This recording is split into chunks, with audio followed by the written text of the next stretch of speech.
କହିଲା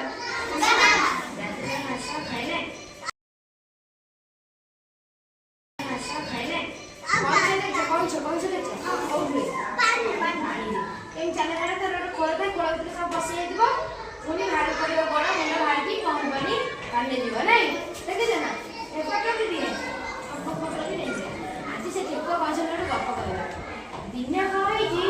ଜଙ୍ଗଲରେ ରୁହନ୍ତି ଠେକୁଆ ଆଉ କଣ ପୋଖରୀ ସେ କଣ ହେଇଛି ନା ଦିନେ କହିଲା ହଉଛି ସେମାନେ ଆମେ ପ୍ରତିଯୋଗିତା କରିବା କଣ କରିବା ପ୍ରତିଯୋଗିତା କରିବା ଗୋଟେ ରନିଂ ମାନେ ଦୌଡ଼ର ପ୍ରତିଯୋଗିତା କରିବା କାହାର ଦୌଡ଼ ପ୍ରତିଯୋଗିତା କରିବା ହେଲା କଣ କଣ ଭାବିଲା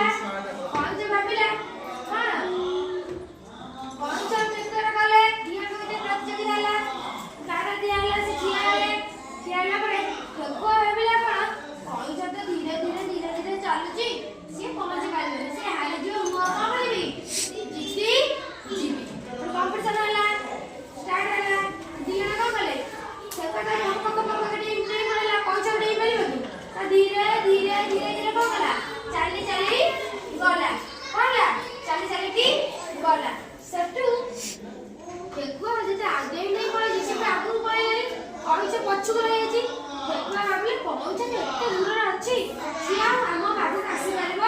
ନାହିଁ ସିଏ ପହଞ୍ଚିଲା ବେଳକୁ ଡେରି ହବ ମୁଁ କଣ କରେ ମୁଁ ଟିକେ ଶୋଇପଡ଼େ ପହଞ୍ଚ ପାଖାପାଖି ଆଇଲା ବେଳକୁ ମୁଁ ପୁଣି ଦୌଡ଼ି ଥାପ ପକେଇକି ପଳେଇବି ମୁଁ କଣ ଯିବି ଫାଷ୍ଟ ହେଇଯିବି ଏଇଆ ଭାବି କିଏ ଶୋଇପଡ଼ିଲା ଗଛ ମୂଳେ ଠେକୁଆ ତା ଶୋଇକି ଘୁଙ୍ଗୁଡ଼ି ମାଇଲା ଏମିତି କଣ ହେଲା ଘୁଙ୍ଗୁଡ଼ି ମାରିଲା କିଏ ଠେକୁଆ ଘୁଙ୍ଗୁଡ଼ି ମାରିଲା ସେ ଶୋଇପଡ଼ିଛି ପୁରା ନିଦ ହେଇଯାଇଛି ତାପରେ କଇଁଛ କଣ କରିଛି ଧୀରେ ଆସିକି କ୍ଲାସ୍ ପର୍ଯ୍ୟନ୍ତ ଡେରିଗଲାଣି ଠେକୁଆର ବହୁତ ବିଳମ୍ବରେ ନିଦ ଭାଙ୍ଗିଲା ପଛକୁ ବୁଲି ଦେଖିଲା ବେଳକୁ କଇଁଛ ଆଉ ନାଇଁ ଆଗକୁ ପଳେଇଲାଣି ଠେକୁଆ କହିଲା ଆରେ କଇଁଛ ସେଠି ହେଲାଣି ମୁଁ ଶୋଇପଡ଼ିଲି ଏତେ ସମୟ ତ ହାରିଯିବି ଦେଖାଗଲାଣି ଆଉ ଠେକୁଆ ତାର ବଳ ମୁତାବକ କଣ କଲା ଡେଇଁ ଗଲା କଣ ହେଲା ଠେକୁଆ ଯୋଉ କଇଁଛ କହିଛି